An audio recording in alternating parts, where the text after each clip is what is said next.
This video is sponsored by Squarespace, your #1 stop to creating a beautiful online space. Hey gang, and welcome to another Animal Crossing video. I'm Crossing Channel. New Horizons is all about making your own life and enjoying it to its fullest. However, sometimes players can make certain mistakes in the game that they wish they had avoided to begin with. I've seen a lot of these mistakes commented on my videos before, so I wanted to take some time to go over some of the most common mistakes I've seen you all share and pass them on to other players. We'll mostly be focusing on mistakes related to new features introduced in the game. Now, as a quick little disclaimer before we begin, these mistakes are of course subjective and you might be fine with doing them. Each player enjoys the game differently, but I hope you'll find something here helpful. One that I've seen shared a fair amount is that honestly, a lot of the time you don't need to cook. Instead, if you've got the upgraded Nook's Cranny, you can head in there and you can almost always find food being sold amongst the two little items. Now, the really cool thing about these little displays is the items you can buy from them are unlimited. They don't disappear like the bigger items in the store. That means that you can keep buying food from here to get an unlimited amount of food and energy as you do so. Of course, cooking requires you to know lots of different recipes, and it also requires you to have the materials to do so as well, like the food ingredients. Now, that's not to say don't cook, because honestly, I find the cooking feature in Animal Crossing really fun. I love doing it. But if you need to get a lot of energy and maybe you don't have a ton of ingredients or just a ton of time to cook all of the different recipes, buying the food from Nook's Cranny can be a really good way. This is especially useful for people who have a ton of bells and don't really know where to spend them at this point in the game. You may be doing lots of work on your island and need that energy, so it's good to head into Nook's Cranny and grab a dish rather than taking the time to cook them yourself sometimes. Now, group stretching is one of those interesting features where people seem to either love it or just can't be bothered to do it at all. If you're in the latter category, then I might have some good news for you.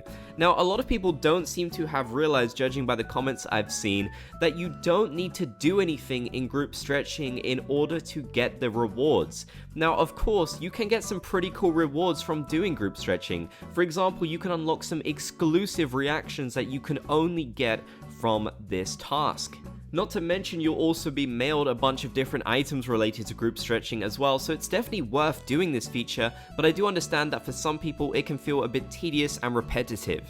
So the good news is you don't need to do anything. If you're really lazy like me sometimes, you don't need to use the buttons, you don't need to use the motion controls.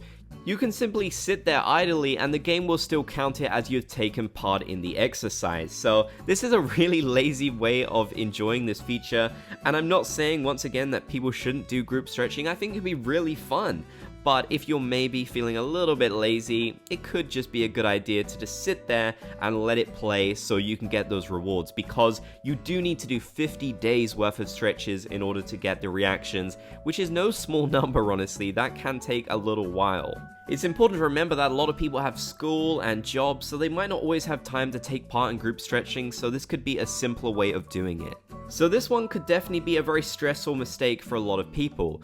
Ordinances were introduced in the 2.0 update, and one of them is known as the Beautiful Ordinance. Now basically, this will make your island thrive with flowers, it'll make weeds appear less, just in general it makes everything a lot greener. However, this might not necessarily be a good thing if your island is already cluttered with hundreds and hundreds of flowers.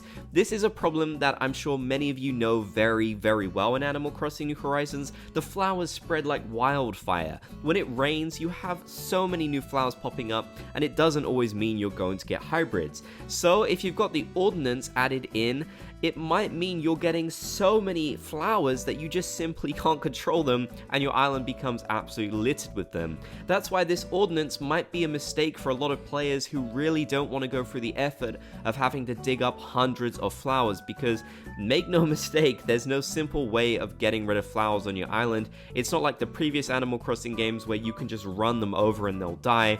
You can't do it that way, you have to dig them up. So it's definitely worth noting that if you don't want to deal with this, maybe don't get the Beautiful Ordinance. Honestly, I think all of the other ordinances, especially the Bell Boom one, are much better than this one. I really don't like this in Animal Crossing New Horizons. I think it's a lot better in New Leaf, but hey, I do understand that some people might still find this useful. Maybe you've already got your flowers under control somehow, so this could definitely be useful in that case, but generally speaking, I feel like a lot of players have this issue with flowers, so it might be a good idea to not have this ordinance. So I haven't really seen anyone comment about this yet, but it is a mistake that I feel like a lot of people could be making, and a mistake that I've made myself many times. It's that you don't want to let your recycling box in resident services get too full. That's because since the 2.0 update, they actually introduced a bunch of new items which are exclusive. Now, if you have over 10 items in the box, there won't be a chance of a new item appearing in there. Every day when you have less than 10 items already inside, there is a 45% chance of an item appearing, but if you've got those 10 already in there, you won't see any new ones. It's also interesting that a maximum of 80 items can actually be stored in a recycling box, but you'll only see 60 of them. If the maximum is reached, so you get over 80, then the oldest items will be removed and disappear forever. So maybe if you've had a lot of items go to lost and found, you could potentially lose them forever and never get them back if you let it fill up too much, especially past that limit that you can't even see for yourself. I was honestly wondering why I wasn't getting any of the new items in the recycling box. I found it really strange that I wasn't able to find any, but it's because my recycling box was already so full up, so the game didn't want to spawn any of them in. I think this is a really odd way of doing it on Nintendo's part, but it's definitely a mistake that a lot of people could be making, especially completionists who do want to get these exclusive items and might not be sure why they aren't appearing in the recycling box. So these were some mistakes that I noticed people talking about in Animal Crossing New Horizons, and I hope you found them helpful. I'd really appreciate if you commented some of your own mistakes down below to maybe warn other players of what mistakes they potentially could be making in Animal Crossing New Horizons. Now let's have a word from our sponsor. Want to create a website but don't know where to begin? Squarespace is here to give you a powerful online platform from which to create your very own. With Squarespace, you can connect with your audience and generate revenue through members-only content, manage your members, send email communications, and even get audience insights, all on one easy-to-use platform. You can even create a community on your Squarespace website with an integrated commenting section that supports threaded comments, replies, and likes too. Now you can extend Squarespace's already powerful e-commerce capabilities with Squarespace extensions. These new third-party tools can help you manage inventory, promote your products, streamline bookkeeping, and ship items across the globe so even Bob can get them. You can also display posts from your social profiles on your website, though maybe I won't be sharing all of my posts. Go to squarespace.com for a free trial, and when you're ready to launch, go to squarespace.com/crossingchannel to save 10% off your first purchase of a website or domain.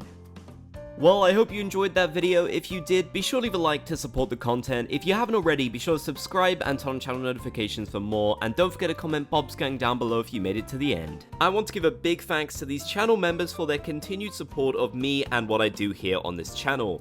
If you want to become a channel member, click the join button down below the video or the link in the description to learn more. You can get a whole bunch of cool perks like exclusive emojis, a badge by your name, access to our members only Discord, and our members only podcast too.